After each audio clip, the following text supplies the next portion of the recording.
निकालातनं दिसून येते।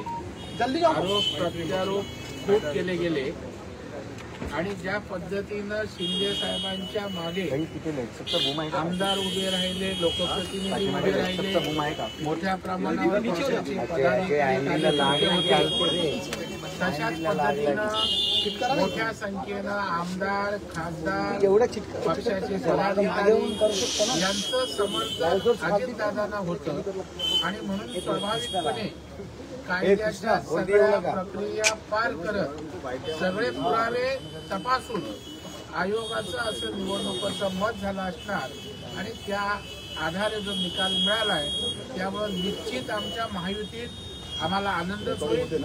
कारण शिंदे साहेबांची शिवसेना त्यांना धनुष्यबाण मिळालं, बाळासाहेबांचा हिंदुत्वाचा वारसा त्यांच्याकडे आला। त्याच पद्धतीनं आज राष्ट्रवादी काँग्रेसचे नेते अजितदादा पवार यांना राष्ट्रवादीचा मिळाल्यामुळे आमच्या महायुतीमध्ये आणखी त्या ठिकाणी घट्टपणा किंवा एक वेगळ्या प्रकारचा आनंदाचं निश्चितच वातावरण। त्यांच्या सेलिब्रेशनमध्ये तुम्ही सहभागी होणार का? त्यांच्या राष्ट्रवादीच्या सेलिब्रेशनमध्ये तुम्ही सहभागी होणार का? अजितदादांना तुम्ही शुभेच्छा दिल्या का? 100% कारण शेवटी राष्ट्रवादी काँग्रेस पक्ष जेव्हा आपण बोलतो त्यावेळेला महाराष्ट्रातील जनतेच्या मनात संभ्रम होता की राष्ट्रवादी म्हणजे नेमका कोण? शरद पवार साहेबांचा काय? तर आता राष्ट्रवादी बोलल्यावर तो प्रश्न निकाली जसं शिवसेनेच्या बाबतीत कसं होतं त्याच पद्धतीनं धनुष्यबाण आणि शिवसेना प्रश्न निकाली निघाला। त्याच्यामुळे लोकांच्या मनामध्ये जी संदिग्धता होती ती यामुळे निघून गेली। टीका केली अदृश्य शक्ती होती, असं म्हटलं जातं। जितेंद्र आव्हाड काय करणार? जितेंद्र आव्हाड, संजय राऊत सकाळी उठल्यावर टीका करण्याशिवाय 4 चांगल्या विकासाच्या गोष्टी, समाजाच्या हिताच्या 4 गोष्टी बोलल्या तसं कधीच आढळलं नाही।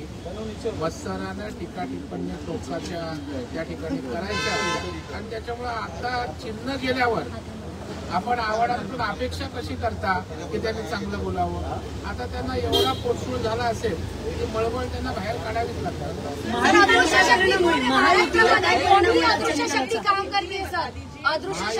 याचा चांगलाच परिणाम त्या ठिकाणी होणार कारण महायुती आणखी भक्कम होणार। कारण काही लोक चिन्हांमुळे त्या ठिकाणी त्यांच्या मनामध्ये थोडंसं किंतु परंतु असतं। शिंदे साहेबांचा चिन्हाचा विषय क्लिअर झाला, आता अजितदादांचा घड्याळाच्या चिन्हाचा विषय क्लिअर झाल्यावर स्वाभाविकपणे त्या ठिकाणी त्यांना चांगल्या प्रकारचा आत्मविश्वास वाढेल आणि महायुतीच्या सुद्धा एक वाक्यतेला त्या ठिकाणी ताकद निश्चितपणे मिळेल।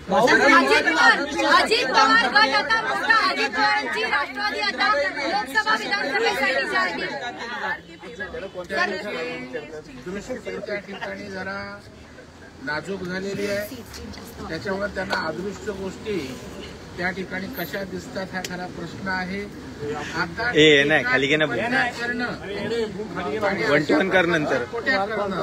कुठल्या तरी नेत्याला समोर धरून त्या ठिकाणी या अदृश्य शक्ती काम करतायत अशा प्रकारचं परसेप्शन क्रिएट करण्याचा केविलवाना प्रयत्न त्यांचा आहे। परंतु मला वाटतं बोलसे दैव हवासे नाही आधी दोन्ही पक्ष दोन्ही नेत्यांकडे आले, चिन्हही आलंय, त्यामुळे उरलं सुरलं त्यांचं काय अस्तित्व आहे ते सुद्धा आता चिन्हाबरोबर येईल असं वाटतं। अजित पवार गट आता जास्त लोकसभा विधानसभेसाठी जास्त जागा मागेल आणि राज्यसभेसाठी आता त्यांना फायदा होईल तुम्हाला? असं काही चिन्हावर जागा नाही, तिन्ही नेते एक वाक्यतेनं त्या ठिकाणी जागा वाटपाचा निर्णय घेतील। या निर्णयाचा आणि जागा वाटपांच्या संख्येचा काहीच विषय म्हणाले मुंबईची एक लोकसभेची जागा मागायला प्रत्येक पक्षाला जागा मागण्याचा अधिकार आहे। जास्तीत जास्त आपल्या पक्षाच्या जागा याव्यात यासाठी त्यांचा आग्रह असणं मिळणं स्वाभाविक आहे। परंतु शेवटी तिन्ही पक्षाच्या नेत्यांमध्ये एकवाक्यता होऊन पक्षाचा असणारं बलाबल, लोकमान्यता या सगळ्या गोष्टीचा आधार घेऊन आमचे वरिष्ठ नेते या संदर्भात निर्णय करत असतात।